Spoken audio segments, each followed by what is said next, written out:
जहाँ पे सुविधा नाम की कोई चीज़ नहीं है। हमें खिलाड़ी हैं, हमारे यहाँ बहुत सारे खिलाड़ी हैं, उनके लिए एक भी स्टेडियम की व्यवस्था नहीं है। हमारे यहाँ ना स्कूल बढ़िया है, ना हॉस्पिटल बढ़िया है, ना रोड बढ़िया है। फिर भी वो कह रहे हैं जनता से कि हमें फिर मौका दो। भाई जब आपके पास मौका था, जब आपने नहीं किया, फिर क्या कर लोगे आप। विनेश फोगाट आपके सामने हैं कांग्रेस पार्टी से। जो कुछ दिल्ली में उनके साथ में हुआ, क्या उसका फायदा इस चुनाव में उनको मिलेगा? मैं खुद जंतर मंतर पे उनके साथ देने पर पहुंची थी। उनको जो है रातों रात थाली में परोस कर राजनीति जो आपने दी है, मुझे नहीं लगता वो आप लोगों को समझ पाएंगे, या आपके जो दुख दर्द है उनके आपके बीच में रहकर उनकी समस्याओं का हल कर पाएंगे। हमारे बच्चे जो है देश का भविष्य कहा जाता है। अगर हमारा भविष्य खोखला हो गया, शिक्षा नहीं मिली, अनपढ़ रह गया, तो देश तरक्की नहीं करेगा। हमारे किसान पूरे देश का पेट भरते हैं। अगर वही समृद्ध ना बना, जो ज़मीन का सीना चीर के अनाज को उगाते हैं, उनके लिए अगर हमारी सरकारें जो है उनको अच्छे फसलों की रेट, अच्छी कीमत दे दें।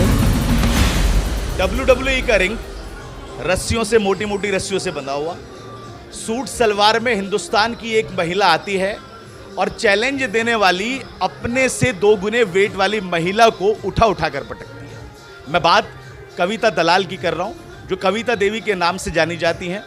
हरियाणा में विधानसभा चुनाव चल रहे हैं। जोलाना से आम आदमी पार्टी ने टिकट दिया है और हिंदुस्तान की सबसे मशहूर पहलवानों में WD फाइटर्स में आती हैं। मेरे साथ मौजूद हैं।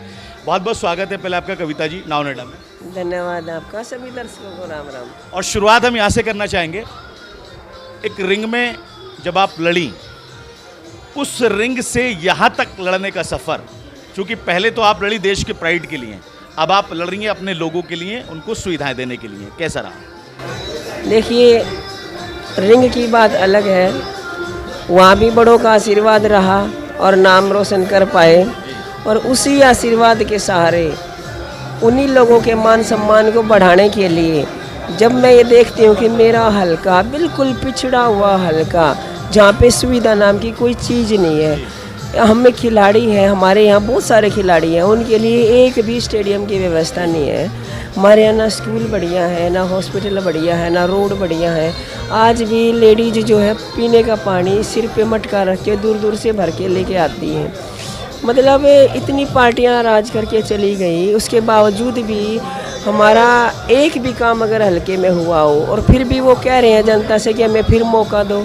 भाई जब आपके पास मौका था, जब आपने नहीं किया, फिर क्या कर लोगे आप। तुम हमारी जो जुलाना की जनता है, हरियाणा की जनता है, अब एक नई पार्टी को चाह रही है, एक बदलाव चाह रही है।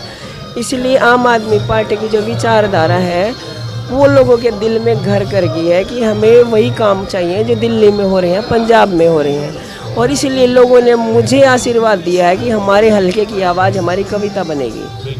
अच्छा कविता जी, 2-3 मोटे मोटे ऐसे क्वेश्चन कर लेते हैं जो इस वक्त सोशल मीडिया पर ट्रेंडिंग कर रहे हैं, और सवाल यहाँ से मैं शुरू करूँगा। विनेश फोगाट आपके सामने हैं कांग्रेस पार्टी से। पहली बात तो ये कि आप ही की तरह वो भी एक इंटरनेशनल रेसलर हैं, फेमस है। दूसरा, जो कुछ दिल्ली में उनके साथ में हुआ, धरने पर बैठी, या जो कुछ वो प्रकरण हुआ, क्या उसका फायदा इस चुनाव में उनको मिलेगा? देखो, मुझे तो ये, बल्कि हर आदमी यही बात कह रहा है कि जो भी वाक़या उनके साथ हुआ था उसमें पूरा देश उनके साथ खड़ा था। मैं खुद जंतर मंतर पे उनके साथ देने पर पहुंची थी। लेकिन अब इस जो माहौल बना, लोगों की भावनाएं जुड़ी, उन भावनाओं का कहीं ना कहीं राजनीतिक मोड़ तो दिया गया है, पार्टीबाजी तो यहाँ पे हुई है। मैं जनता से ये कहना चाहूँगी कि भाई उनको जो है रातों रात थाली में परोस कर राजनीति जो आपने दी है, मुझे नहीं लगता वो आप लोगों को समझ पाएंगे, या आपके जो दुख दर्द है उनके आपके बीच में रहकर उनकी समस्याओं का हल कर पाएंगे। उनको समय अभी लगेगा। जनता तो उनके बीच के बच्चे को चाह रही है। अब बहुत सालों से हम लोगों के बीच में है, जान रहे हैं, पहचान रहे हैं, एक एक बात को समझ रहे हैं। जनता हमारी पागल नहीं है, भोली है और भावुक है, लेकिन समझदार है। वो इस बात को समझ रही है कि कहाँ पे राजनीतिक एंगल दिया गया है और कहाँ पे हमारा जो सुधार होगा, हमारा जो उद्धार होगा वो कहाँ से होगा। तो अब की बार बेवकूफ़ बनने वाले नहीं हमारी जनता। अच्छा कविता जी, आपके सामने बहुत बहुत बड़े चेहरे हैं। मैंने विनेश जी की बात की, मैंने कैप्टन साहब की मैं बात कर रहा हूँ, जेजेपी और एएसपी का गठबंधन हुआ, आपका नाम बहुत ऊंचा है। खासकर जिस प्रोजेक्ट की आपने बात की, पंजाब और दिल्ली, जिस तर्ज पर अरविंद केजरीवाल वहाँ पे काम कर रहे हैं, जनता यहाँ आपको ले पाएगी क्योंकि अरविंद केजरीवाल तो सिर्फ विकास की बात कर रहे हैं और हरियाणा आपके इस ऑफिस के सामने वाली सड़क सब कुछ बयां कर रही है। बिल्कुल बिल्कुल, मैं तो कहती हूँ कि इन पार्टी के बड़े बड़े जो नेताएं हुए हैं उनसे पूछो, मुझे नहीं लगता वो आज बोलने लायक बचे हैं कि हमने विकास करवाए हैं, क्योंकि नेशनल मीडिया जो लड़ा के अंदर है सारी पोल खुल चुकी है। और फिर भी वो किस मुद्दे को लेकर जनता के बीच में अपील कर रहे हैं कि हमें वोट दो, हम विकास करेंगे। समय था जब नहीं किया, तो मुझे नहीं लगता वो फिर सिर्फ लोगों को पागल बनाया जा रहा है। वोटों का इस्तेमाल करना उनको अच्छी तरह आता है, लेकिन वही बात है कि जनता ने विकास देख लिया, अगल बगल दोनों स्टेटों में देख लिया। एक तो वादे करते हैं, गारंटियाँ देते हैं, और जब हमारी जनता उनसे पूछने जाती है ना, भैया आपने वादे किए थे, तो सिर फोड़े गए हैं हम उनके। हर वर्ग रोड पे बैठा हुआ था, उनकी बात नहीं सुनी गई। और एक तरफ है कि केजरीवाल साहब के जो शिक्षा, स्वास्थ्य, महिला का मान सम्मान, युवाओं का रोजगार, फ्री बिजली पानी, ये सारी सुविधाएं दे रहे हैं। और ये सिर्फ वादे नहीं है, दिल्ली में हो चुके, पंजाब में होने लग रहे हैं, तो लोग तो यकीन करेंगे क्योंकि आंखों से देख रहे हैं कि हो रहे हैं काम, तो हरियाणा में भी होंगे। सिर्फ जनता के समर्थन और उनके विश्वास की बात है। अगर जनता चाहेगी तो हरियाणा में आम आदमी पार्टी की सरकार बनने से कोई रोक नहीं सकता। अच्छा कविता जी, एक फैक्टर और नज़र आ रहा है, चूंकि मैं यहाँ के लोगों की रिपोर्ट्स पढ़ रहा था, वो कह रहे हैं कि अरविंद केजरीवाल शराब नीति में जैसे नाम आया, दिल्ली के सीएम पद से इस्तीफा दिया, आतिश जी को जो है मुख्यमंत्री बनाया, क्या वो फैक्टर यहाँ पे काम करेगा? अरविंद केजरीवाल को जिस तरह से उनके साथ में ये चीज़ें हुई हैं, शराब नीति से नाम जुड़ा, जेल गए, जेल से बाहर आए जमानत पर। देखो वो जेल से बाहर आए, साफ साबित इसमें हो रहा है कि उनको कोई मतलब गलत काम उन्होंने किया ही नहीं है, उनके खिलाफ सबूत नहीं मिले आज तक आपको, वो बाहर आए हैं। और दूसरी बात ये साबित हो रही है कि उनको पद का लालच नहीं है। कोई आदमी आज कुर्सी छोड़ने को तैयार नहीं है, लेकिन उन्होंने 2 बार सीएम की कुर्सी को लात मार चुके हैं। वो सिर्फ जनता के बीच में रहना चाहते हैं, जनता के काम करना चाहते हैं, मुद्दों की राजनीति करना चाहते हैं। उनको कुर्सी प्यारी नहीं है, उनको लोग प्यारे हैं। वो हर मजदूर, गरीब, किसान के हक की लड़ाई लड़ने के लिए तैयार हैं और उनके बीच में रहना पसंद करते हैं। अच्छा कविता जी, आप विघ्नेश जी के समर्थन में वहाँ गई थी जंतर मंतर, आपने कहा अभी सिर्फ राजनीतिक विचारधारा बदली है या अभी भी दोस्ती है? थोड़ा सा जरा अटपटा सवाल है। नहीं, पर्सनली तो कभी हमारा हो भी नहीं सकता कि अरावली हो हमारी उनके साथ, नहीं ऐसा नहीं है। मैं तो अपने मन की बात कह सकती हूँ आपको। मेरी आत्मा की आवाज़ जो है, मैं सिर्फ अपने लोगों के लिए काम करना चाहती हूँ और मैं अपने काम के लिए वोट मांग रही हूँ। चलिए कविता जी, 3 चीज़ें वो बता दीजिए जिसके लिए आपको जनता वोट दे, क्योंकि हम पिछले 12-15 दिन से सिर्फ हरियाणा कवर कर रहे हैं और हरियाणा के लोगों को हम आपकी आवाज़ जो इलेक्शन है वो पहुँचा रहे हैं। जनता किस बुनियाद पे आपको वोट दे, सीधे तौर पर जनता को आप ही बताएं। जनता को हमारे हरियाणा में शिक्षा बहुत ज़रूरी है। हमारे बच्चे जो है देश का भविष्य कहा जाता है।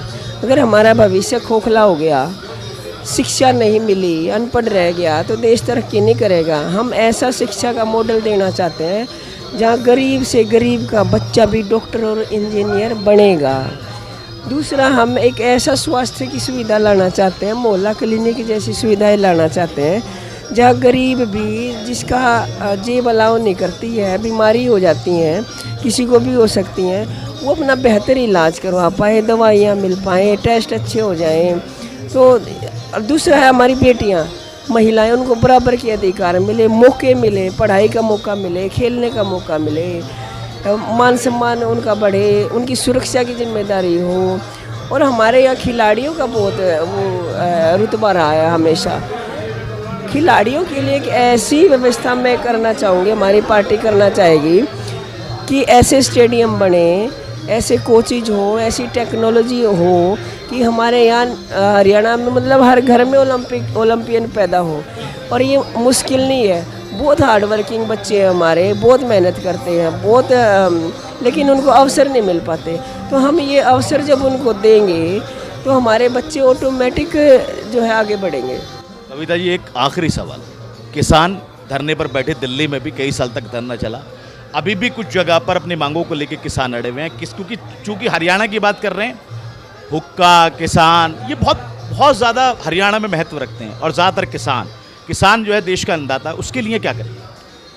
देखो, मैं खुद एक किसान की बेटी हूँ और किसान जवान ये जो नारा दिया गया है, ये हमारे देश के बहुत मजबूत हिस्सा है। हमारे किसान पूरे देश का पेट भरते हैं। अगर वही समृद्ध ना बना तो मुझे नहीं लगता कि बाहर जैसे लोग खरीद के खा लेते हैं, लेकिन जो ज़मीन का सीना चीर के अनाज को उगाते हैं, उनके लिए अगर हमारी सरकारें जो हैं उनको अच्छे फसलों की रेट, अच्छी कीमत दे दें, अच्छी इतनी अच्छी टेक्नोलॉजी है, मशीनें हैं, उनको उपलब्ध करवा दें, तो हमारा किसान समृद्ध होगा, गांव गली अच्छी होंगी। वहीं से शुरुआत होती है मजबूती की। मतलब बात क्या है कि अगर हम एक मजबूत पेड़ है, दरख्त है बहुत बड़ा, अगर हम उनके पत्तों को पानी से साफ़ करते रहें, पत्तों को पानी छिड़कते रहें, तो सूख जाएगा वो पेड़। हमें जड़ को सींचने की ज़रूरत है ना। और हमारी जो जड़ है वो हमारे किसान हैं, किसानों को मजबूत करना होगा। हमारे जो मजदूर भाई हैं वो पिछड़ गए हैं, क्योंकि उन महंगाई के कारण वो अपने ना तो बच्चों को पढ़ा पाते हैं, ना अच्छे इलाज करवा पाते हैं, ना उनको किसी प्रकार की सुविधाएं। तो जिस समाज को एक बराबर लाने के लिए जो तबका नीचे चला गया है, उनको बराबर का उठाने के लिए उनको अलग से कुछ काम करना पड़ेगा हमें। तो हमारी जो नीतियाँ है ना, विचारधारा है हमारी आम आदमी पार्टी की, वो यही है कि बराबर सबको शिक्षा मिले, बराबर सबको स्वास्थ्य सुविधाएं मिले, बराबर रोजगार मिले। तो जब ये मॉडल आ जाएगा हरियाणा में, बल्कि पूरे देश में ये मॉडल आना चाहिए, तब ये सिर्फ बात नहीं रह जाएंगे कि हम अपने देश को विकसित करेंगे, विकसित हो जाएगा अपने आप। बहुत बहुत धन्यवाद कविता जी आपका। तो कविता जी थी मेरे साथ में, और लगातार हम हरियाणा की कवरेज आपको दिखा रहे हैं। जुलाना विधानसभा है, और कविता देवी का नाम कौन नहीं जानता। इंटरनेशनल लेवल पर भारत का नाम रोशन उन्होंने किया। बहुत बहुत शुभकामनाएं आपको दीदी चुनाव के लिए। और नाउ नोएडा की टीम लगातार हरियाणा कवर कर रही है, लगातार हम आपको यहाँ की चीज़ें दिखा रहे हैं, कैंडिडेट से बात करवा रहे हैं, जनता के मुद्दे उठा रहे हैं। आप चैनल को देखते रहिए। मैं अफी हिंदुस्तानी, हरियाणा की जुलाना विधानसभा से।